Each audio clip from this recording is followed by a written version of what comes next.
And at the day of one of Okpanam Kingdom, today's topic would be how planning a wedding can end your marriage. You shock you that planning a wedding can make the wedding not to even happen. Make the wedding not to happen again. Oh God.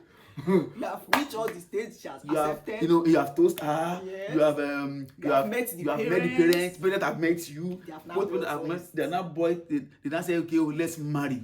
You see that day of let's marry. Go and plan your marriage, and the day you marry, a lot of things will happen that will make the marriage not to happen. Exactly. And you know what's funny? It is the things about the marriage. It is preparing for the marriage that can end the wedding. Yes. Preparing for the wedding that can end the marriage. And sometimes it's like those things might show up later. Yes, they might show up later in the future in your marriage if you are not careful. So you have to trash it now. You have to trash it. You have to sit down and be careful with that part. I married from the eastern part of Nigeria as a Yoruba boy. You can see the clothes. There's been this assumption or prejudice that when you marry Igbo, hey, they will cut your neck, they will give you bill, they will give you kinikon. I stand to be corrected, but I think it's a lie. I don't expect to go to somebody's house to marry a daughter and you are not going to give anything. Committees are happening. No, I'm not saying that some people are not ridiculously making their children their cash cow. Of course, we know those. Because when you see those things, there are people that actually. I've seen somebody that put generator on sewing machine and bike on the wedding list. But what I'm saying is that you should go with the idea of you are going to do something, in the family of your blood, regardless of the tribe.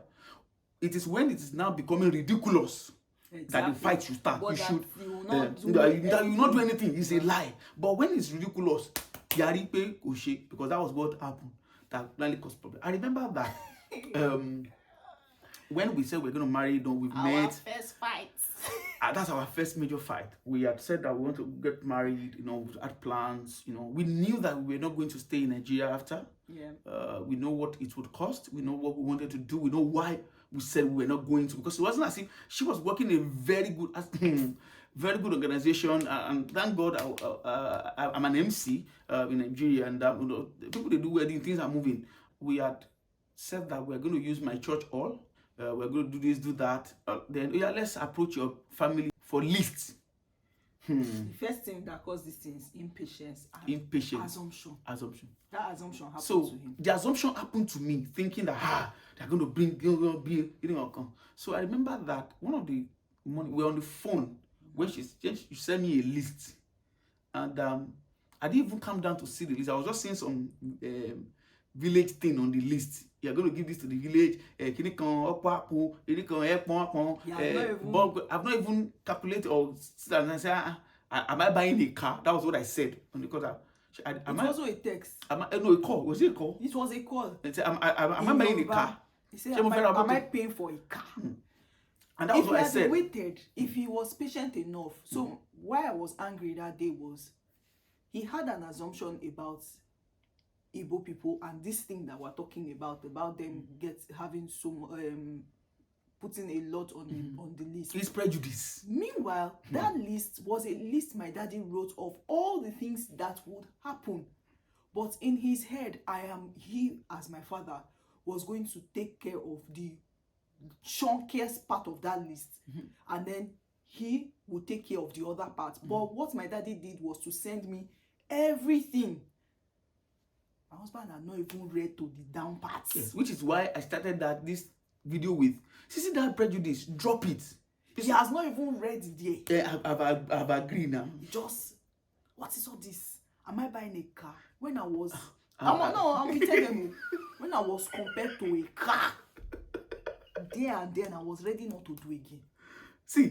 You see, when I now... My head sparked like this. Wait, now, we have agreed.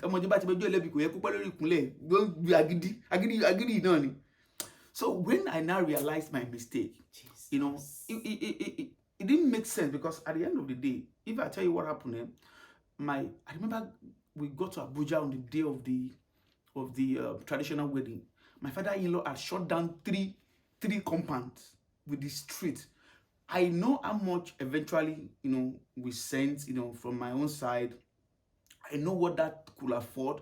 that cannot afford 1/3 of what my father-in-law did for the traditional wedding. So at the end of the day, was whatever it is that I was asked to bring was insignificant to what happened on my traditional wedding day. I think the second issue was the size of the wedding.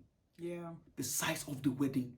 See, one thing I want to talk about, and I hope my wife will talk about it, is you can have a perfect wedding without crowd. 100%. Let me tell you something. I'm an MC. I make my money from weddings. Yeah. I do weddings almost week in, week out. But most of the weddings that I get paid better, usually the parents are supporting 100%. They have this money with them, big boys, or they are doing well already. The bride and groom are doing well already, and they can afford numbers, and they are going to do that. But if you are not there yet, don't. As a matter of fact, I tell my people that you see all this wedding, when they call you and they say they want to do MC, and they are saying about they will stress you when you get there, because they want to pay the least money, but they want to have the wedding of Dangote's. Yeah. They want to do like 30 games. They want to do whatever on 82,000 budget.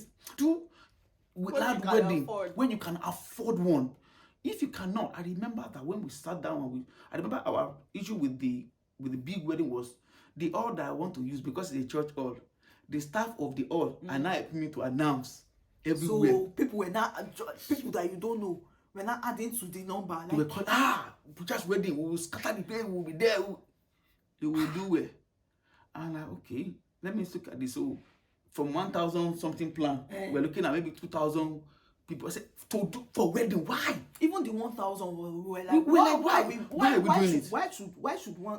Which one is why?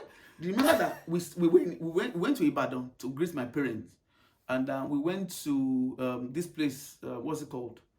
This resort in Ibadan. I forgot the name now. The name just skipped my head now.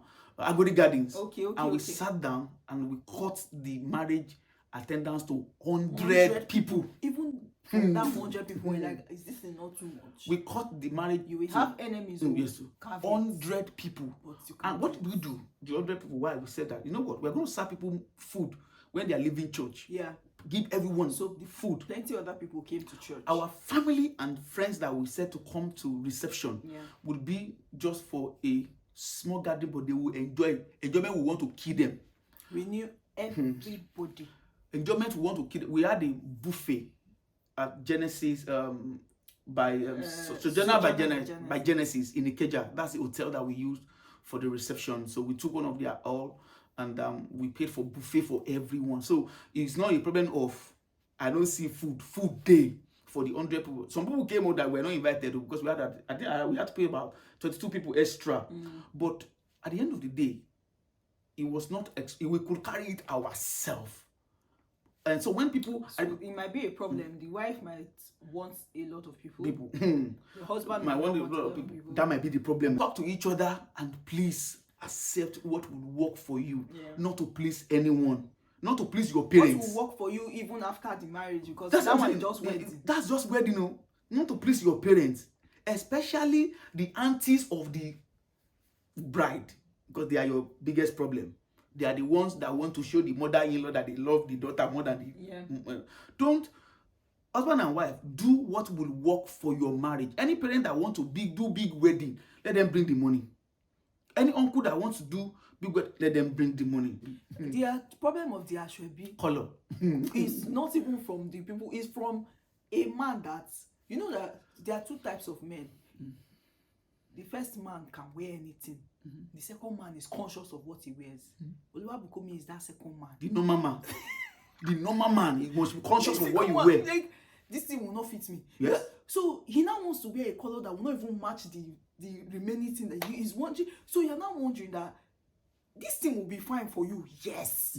But will it spoil my plan? Yes. So that's that trying to bring those things together to match, just so that you can please this person and also have the color of your choice, is a problem. I remember that. She wanted me to wear. What's that? Is it pink that you want me to wear? I forgot the color. That was what my groomsmen tan. Yes. or something. Now what? I said that peach. Peach. He said, you want me to wear peach? I said, I hear me, you want me to come on peach and look like Derele or but I don't want to. He said he wants to wear blue. I wear my blue. That's my color on my day. I'm not good with colors. So I said, it's not going to suit my own color. I said, wear your own color now. Let me wear my own color. I wear my own color? It's not your color. You wear your color, I wear my color. But I remember that when we came to a compromise was to, okay, let's switch what our train will wear so that, so that we can mix things and we eventually have something.